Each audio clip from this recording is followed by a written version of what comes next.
ಮಹಾನ್ ಸಂತ ಜ್ಞಾನೇಶ್ವರರಿಂದ ರಚಿತವಾದ ಜ್ಞಾನೇಶ್ವರಿಯ ಕೆಲವು ಓವಿಗಳು. ಅನುವಾದ ಸಂತ ಶರಣ. ಶ್ರೇಷ್ಠವಾದ ಜ್ಞಾನವನ್ನು ನೀನು ಗಳಿಸಲು ಮನಸ್ಸು ಮಾಡುವೆಯಾದರೆ ಸಂತ ಸತ್ಪುರುಷರನ್ನು ನೀನು ಸರ್ವ ಭಾವದಿಂದಲೂ ಭಜಿಸಬೇಕು, ಸೇವಿಸಬೇಕು. ಹಾಗೆ ನನ್ನ ಭಕ್ತರಿಗೆ ನನ್ನ ಹೊರತಾಗಿ ಉತ್ತಮವಾದ ಸುಂದರವಾದ ವಸ್ತುವು ಪ್ರಪಂಚದಲ್ಲಿ ಬೇರೊಂದಿಲ್ಲ ನೋಡು. ಅವರು ತಮ್ಮ ಜೀವನವನ್ನೇ ನನ್ನ ಹೆಸರಿನಿಂದ ಅಂಕಿತಗೊಳಿಸಿರುವರು.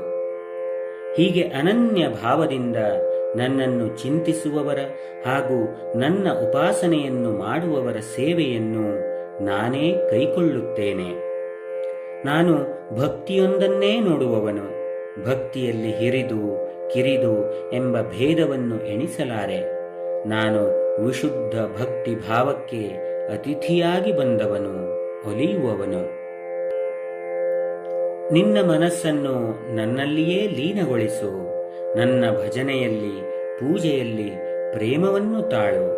ನನ್ನೊಬ್ಬನನ್ನೇ ಎಲ್ಲೆಲ್ಲಿಯೂ ಸರ್ವತ್ರವಾಗಿ ನಮಸ್ಕರಿಸು. ಈ ರೀತಿಯಲ್ಲಿ ನೀನು ನನ್ನಲ್ಲಿ ಐಕ್ಯವನ್ನು ಹೊಂದಿ ನನ್ನ ಸ್ವರೂಪವನ್ನೇ ಗಳಿಸುವೆ. ಈ ಆಂತರ್ಯದ ರಹಸ್ಯವನ್ನು ನಾನೀಗ ಬಹಿರಂಗವಾಗಿ ಹೇಳುತ್ತಿದ್ದೇನೆ.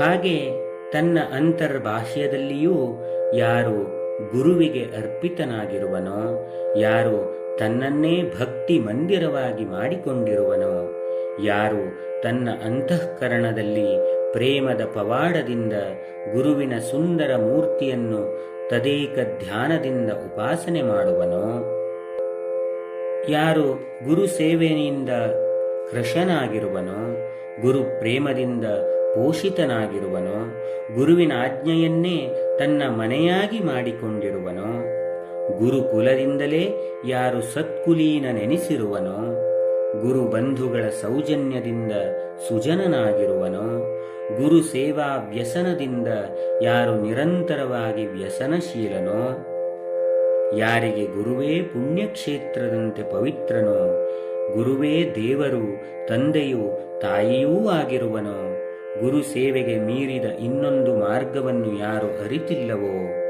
ಯಾರಿಗೆ ಗುರುಭಕ್ತಿಯ ಅಧಿಕ ಆಸೆ ಇದೆಯೋ, ಈ ಭಕ್ತಿಯಲ್ಲಿ ಆದರವಿದೆಯೋ, ಈ ಸೇವೆಗಿಂತ ಮಧುರವಾದ ಬೇರೊಂದನ್ನು ಯಾರು ಕಿಂಚಿತ್ತೂ ಮನ್ನಿಸುವುದಿಲ್ಲವೋ, ಅವನೇ ತತ್ವಜ್ಞಾನದ ಮನೆಯಾಗಿದ್ದಾನೆ.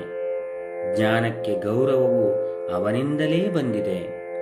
ಅದಂತಿರಲಿ, ಆ ಜ್ಞಾನಿ ಭಕ್ತನು ಸಾಕ್ಷಾತ್ ಭಗವಂತನೇ ಆಗಿದ್ದಾನೆ. ಈಗ ನನ್ನ ಹೃದಯವನ್ನು 4 ಮೂಲೆಯ ಪೀಠವನ್ನಾಗಿ ಮಾಡಿ ಅದರ ಮೇಲೆ ಶ್ರೀ ಗುರುವಿನ ಚರಣಗಳನ್ನು ಕುಳ್ಳಿರಿಸುವೆನು, ಸ್ಥಾಪಿಸುವೆನು.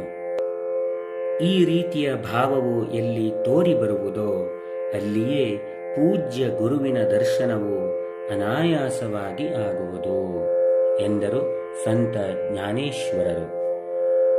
ಏಕ ಏವ ಪರಬ್ರಹ್ಮ ಪರಮಾತ್ಮ ದಿಗಂಬರಃ ಸ್ವಯಮೇವ ಗುರುಃ ಸಾಕ್ಷಾತ್ ಸುಬ್ರಾಯಃ ಪಾತು ನಃ ಸದಾ.